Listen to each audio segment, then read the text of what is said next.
I don't know if I've thought about that as it relates to 7 more games, right? For me, it's the same from the beginning of the year to the end. We want to get better, and you know, there's still time to get better, and so we keep that the focus of the mission. It's a I guess even my second year, which was we didn't have a very good year that year, there was still outside hope to get to the conference tournament, make a run. So this is really the first time that there's a final date that's established, right? So it makes it a little bit different in terms of like you start to see the window or the light start to dim, but that doesn't change the process of trying to. I prepare as best we can for the opponents. The only thing that changes in my mind is like we don't need to review TCU again. We didn't need to review Texas after we played them the second time. Like after first Saturday, we don't need to review we're not going to see them in Kansas City. So usually it's like, all right, guys, we played them twice. They made this adjustment. We made that adjustment. If we see them, here's some things we might want to look at. So you just get back to the basics. Are we getting better? And there's some signs that we are improving, just not as collectively as I hoped. What signs? Again, I think from the beginning of the season to now, there's been some progress in our offensive production. It's an interesting stat that I learned of today. It's our defense, and I knew that, but it's until you see it in numbers, you don't really appreciate it. So in our 4 league wins, we're averaging 61 points a game. In our 8-7 conference losses, we're averaging 64 points a game. Wow. So it's easy to look at the stats and say, man, these guys don't shoot, but we're really a defensive team. We have to be that, and we have to guard it. We have to score enough to give ourselves a chance. But if we don't defend at a high level, it really makes it hard. They also mentioned, too, the focus for 40 minutes. Sure. That's what they wanted to see, too. Sure. Ice mentioned that specifically, that the other night, I think, 12-minute mark, you guys are up 5, and he says, this is the point where we let up. Let's not do it this time. And then you guys are down 8 when he looks up again.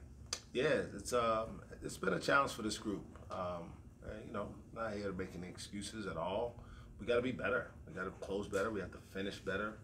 And that's the charge of all of ours, is to figure out how to be, we're still talking about possession games in the league for the most part, so 2-possession game, could really call it a 1-possession game the other night, but we didn't get the job done.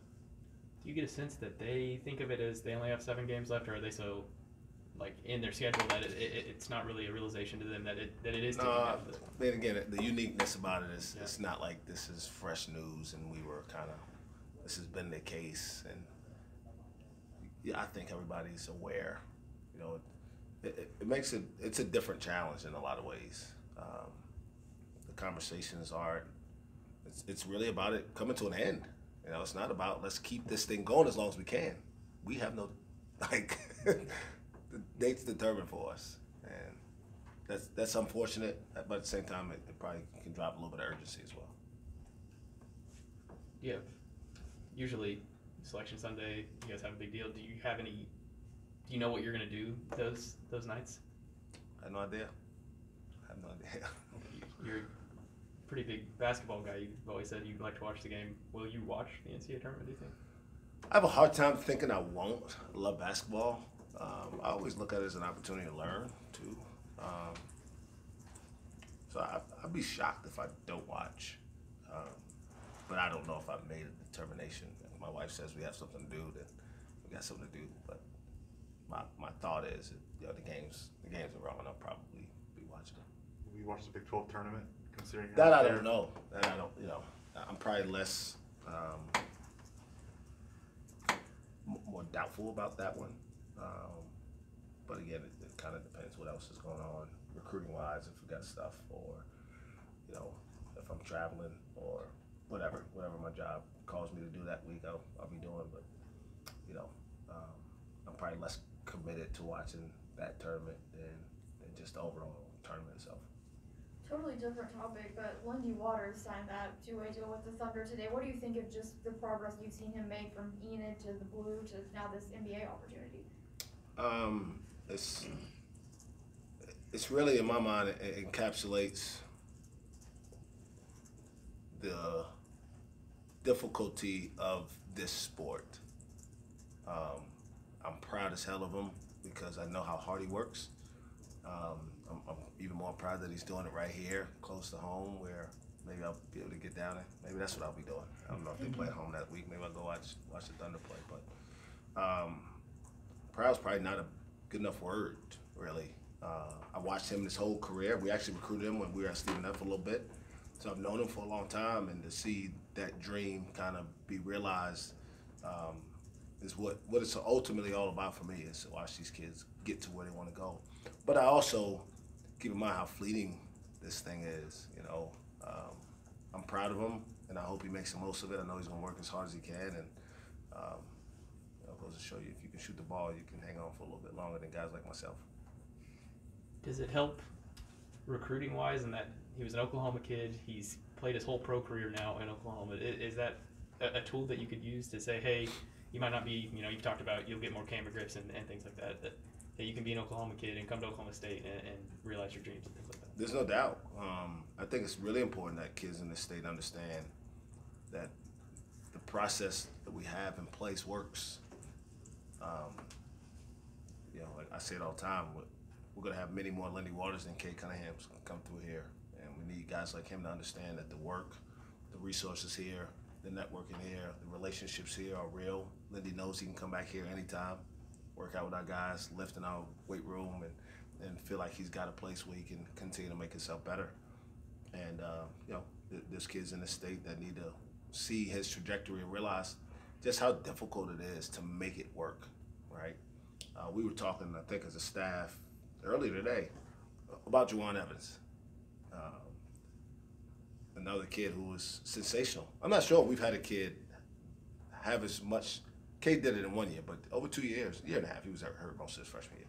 But he put up as good numbers as anybody, and he's had a hard time cracking through that deal, man. Stuff's hard.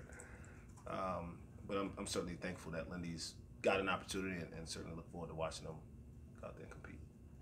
Ice, he's I think 19 points away from 1,000. He kind of talked about he'll look back on that whenever it's over.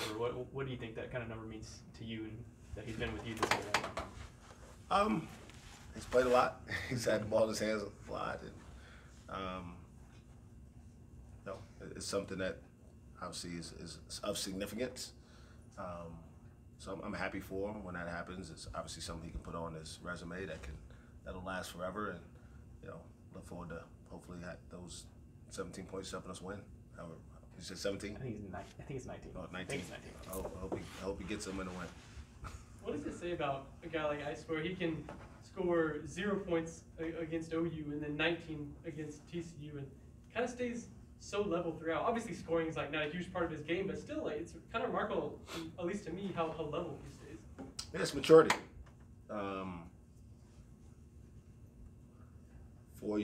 3 years ago, I guess it was, during his freshman year, he wasn't as capable of feeling good about both performances.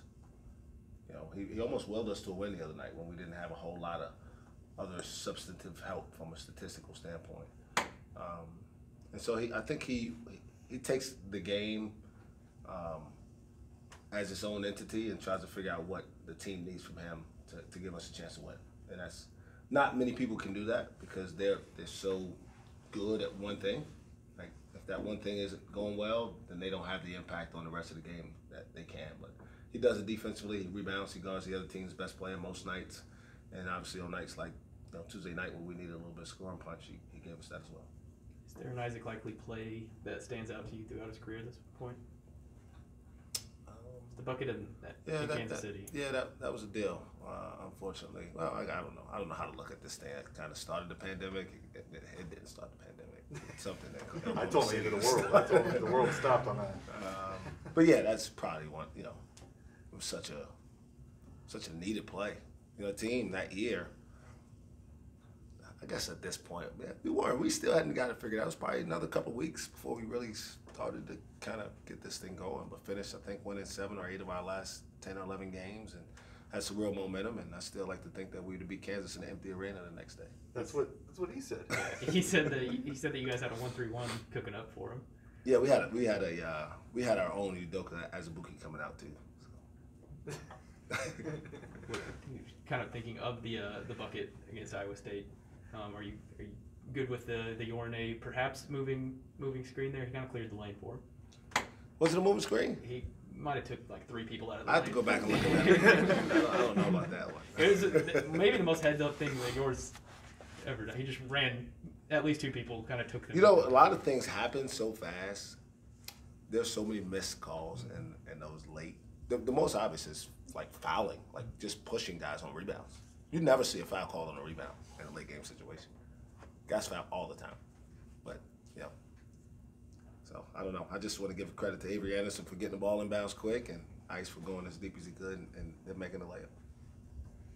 Coach, on a different note, as part of Black History Month, on Yeah. Saturday it's our equality game. How important is it to keep conversations like that going? I studied African American history in college, and so I've got a depth of knowledge about the history of our country, probably a little bit unique than most coaches, maybe. And then having grown up in Brooklyn, in a place where it's as diverse as anywhere in the world, and then moving to the South, where I think the Confederate flag was still on the top of the state capitol when I was in school, and was there until probably maybe 6 or 7 years ago when that unfortunate killing happened in that church in Charleston. I think we got to always be mindful of it, of what we've gone through as a country. We have to recognize the progress that's been made. I sit here as the second black coach in the history of Oklahoma State basketball. That's not lost on me that I'm in a pretty privileged position leading this program. I'm also the only black coach in the Big 12. And so it's not lost on me that there needs to be more opportunities afforded to guys in this profession, but across the world, across our different industries. And part of that's going to come from the job that I do here. I'm very aware of that. I have to have success so that people can look beyond, sometimes lack of experience or lack of a big name, or I don't have a famous last name.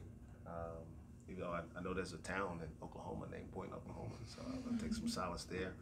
Didn't play. I wasn't a great player, but you can still find a way to have success through sheer hard work and people believing in you. And Black History Month is obviously always important to me because so many people came before that allowed this legacy to be fulfilled now by me, and I think about it every day. You have a all-black coaching staff with you as well. Do you sit back and think about the impact that can have? Not very often. I think about this. I hired 3 guys that I thought could be head coaches, and they happen to be very different from very, very different backgrounds. They happen to be black men who have experienced a lot of different things and have worked their way through this profession through very different channels. And so I'm thankful that I'm in a position to maybe help other guys have opportunities. But for me, it was really about just having the best people that could help these guys on our team become successful men.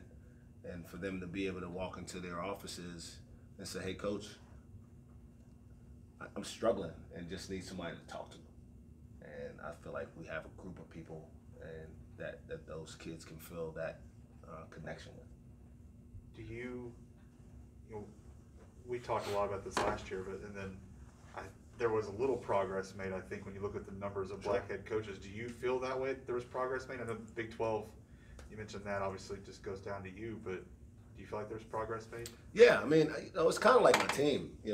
I'm not one of these people it's all or nothing. Like you gotta recognize the progress along the way,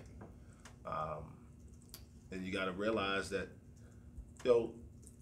things take time, and people in positions of power are resistant to change. So when I put myself in this, and I get this opportunity, can't screw it up. And I don't mean just wins and losses. That's a big deal. We got to win ultimately for me to keep my job. But I can't get a DUI. I can't be messing around with co-eds on campus. I can't do those things. Those are non-starters because of my personal integrity, but also that impacts the way people view people in my position that look like me.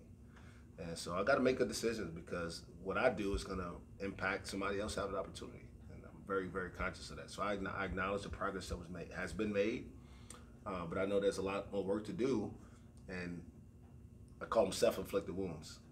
I can't have any self-inflicted wounds.